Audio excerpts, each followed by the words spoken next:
In this video, we're venturing deep into the mountains of central Idaho with photographer Trippe Davis and the Nikon Z 70-200mm F2.8 VR S. The town we're headed to doesn't get a lot of visitors, and the residents want it to stay that way. Join Trippe as he uses Nikon's advanced telephoto zoom lens to capture the unique landscapes and the people who live, literally, at the end of the road.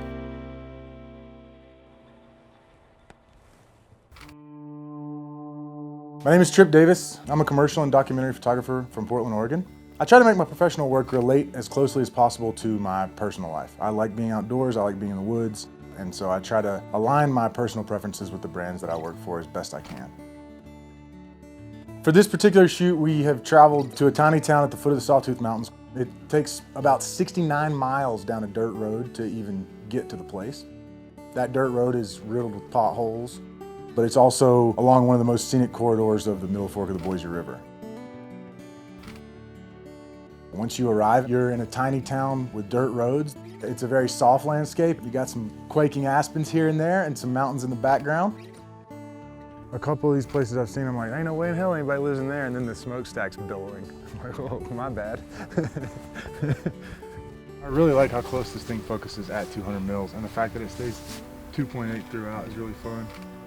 The Nikon Z 70-200mm F2.8 VR S is a fast, optically stabilized, constant aperture telezoom for the company's mirrorless Z mount. It is equipped with Nikon's latest nano crystal and Arneo coatings to help keep contrast and resolution high and flare to a minimum. This pro-grade lens is weather sealed and features an OLED display on the barrel to show focus and exposure information. And focus breathing is very well controlled, making it ideal for video work as well as for stills.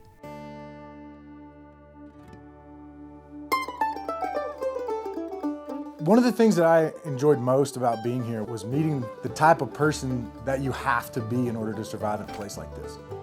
This is not for everybody. You can see the grit and determination in each of them, whether their focus is art or firefighting. They all have an underlying current of what used to make an American great. My dad always said when he was in the military, he was going to find a road that went nowhere. He was going to go to the end of that road, and that's where he was going to live. He got close, but he never got all the way. So it's kind of like fulfilling a dream for him and for me. Gene was a trip, man. It was so cool to meet somebody who holds the thing together. If there's an emergency, if there's an incident, if there's a fire, Gene's the guy you're going to see first.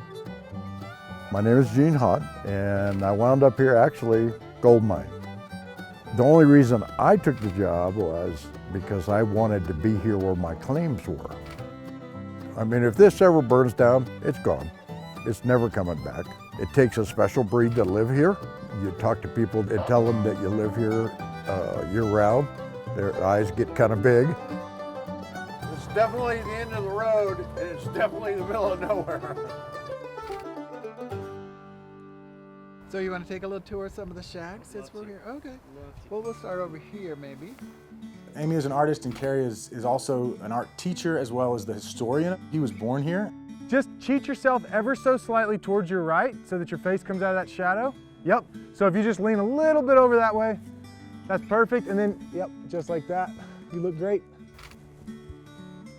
Because they have preserved it so well that when you walk into some of these old homes that were built in the mid to late 1800s, you will also find them filled with relics that fit that time period, many of which are from here and have never left once they arrived from, over 120 years ago.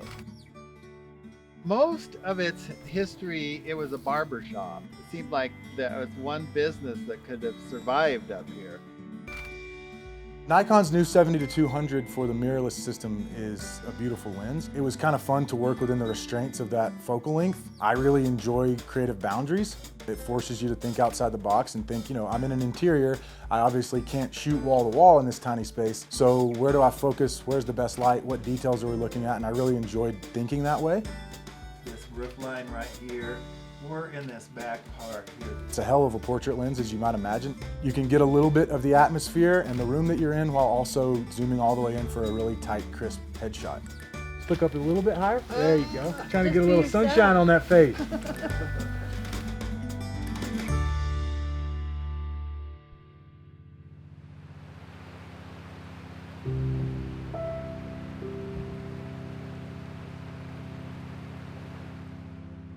One of the coolest parts about being up here is that we were able to do the things we love and then wait for the light to get right in order to incorporate photography into those activities. So these trout streams are riddled with little pockets of thermals where you have gorgeous amounts of smoke coming up. And as the sun crests that peak, now the sun is coming through this beautiful smoke made by these thermals, and when you shoot that backlit, your subjects are illuminated. You have the nice diffusion from the smoke that's rising. It was really something to see.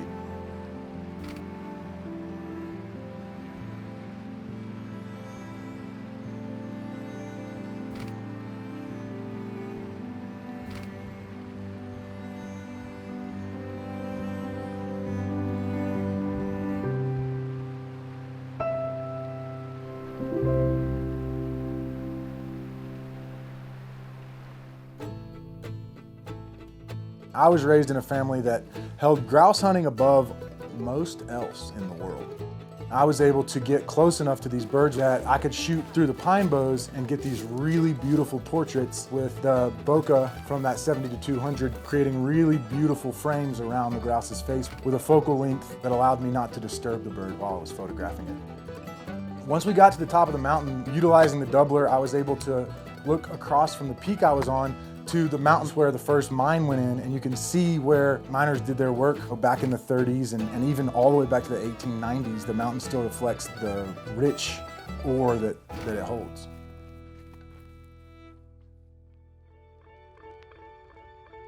The gift that keeps on giving is that if I do my job correctly and I find success photographing the things that interest me, I'm able to bring some piece of those things to people who will never have the opportunity to see them in real life.